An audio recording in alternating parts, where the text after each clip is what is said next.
สบายดีทุกคนน้องวันนี้พบกับมิสเตอร์แทนตอนนี้พวกห้องกำลังเดินทางไปที่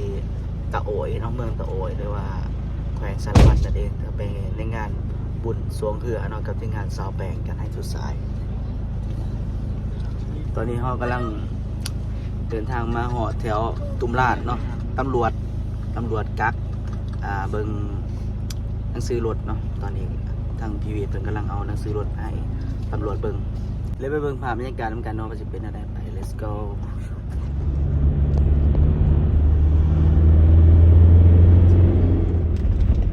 โอ้ย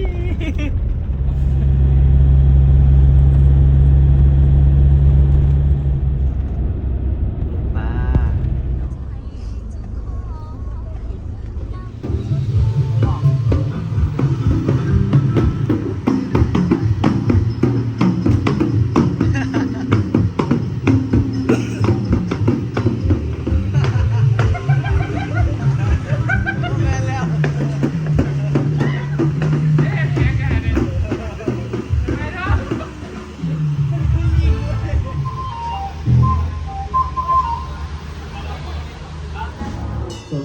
ปีทั้งหมดมันเป็นสีเหมือนที่พวกเราสวยงาม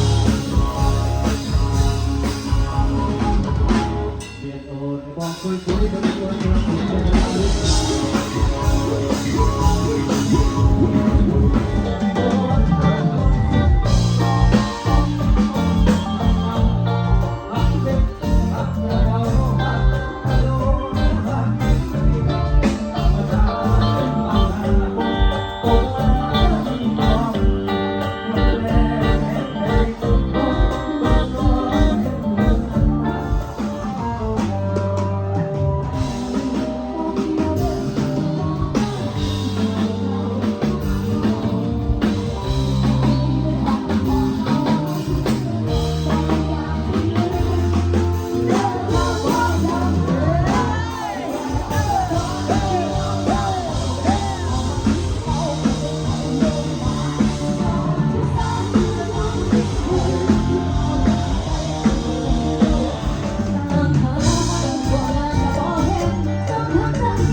กินแบบนี้ไม่กินบ้าตัวเอาเถิงมาโทษโดนกระแทกกูทิ้งหน้ามึงแล้วก็เด็นมากระแทกแทกหน้าแล้วก็เด็นมากระแทกวันหน้ามันก็ลงมากระแทกวันหน้ามันก็ลุกมากระแทกกระชอกกระชอกกระแทกกระโทกกระทากระโทกแล้วก็เด็น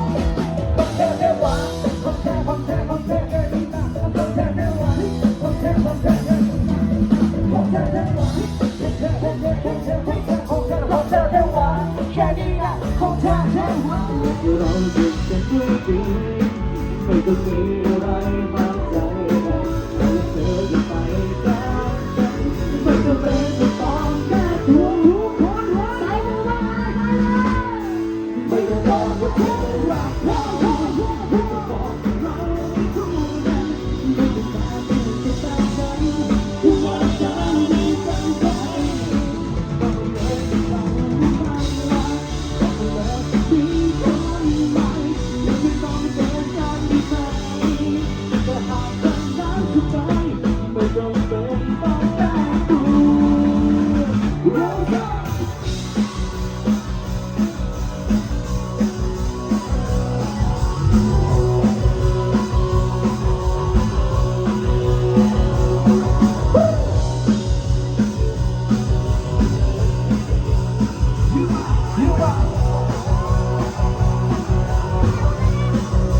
นี่อาจารย์เอ๋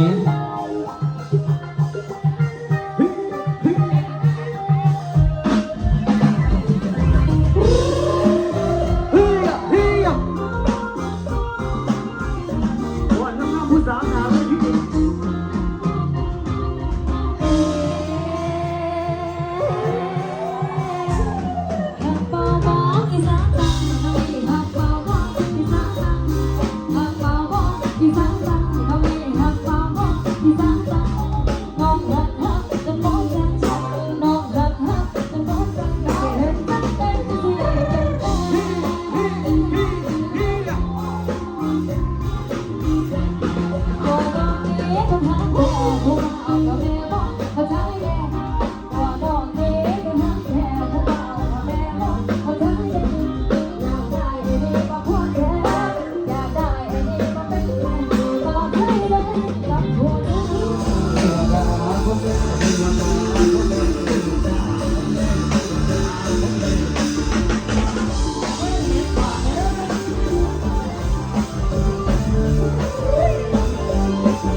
ต่อที่เจอแล้ว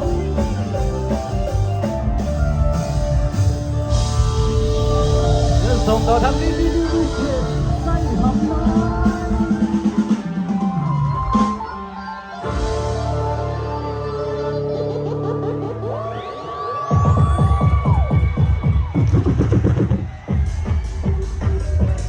สบายดีสบายดีสบายดีไม่รู้ตัวอ้วนสักคนเลยนะยังไงIt's up for the ball right now. All the people today, come on. To the DJ side, nice to get there. To the back, some noise. Let's go.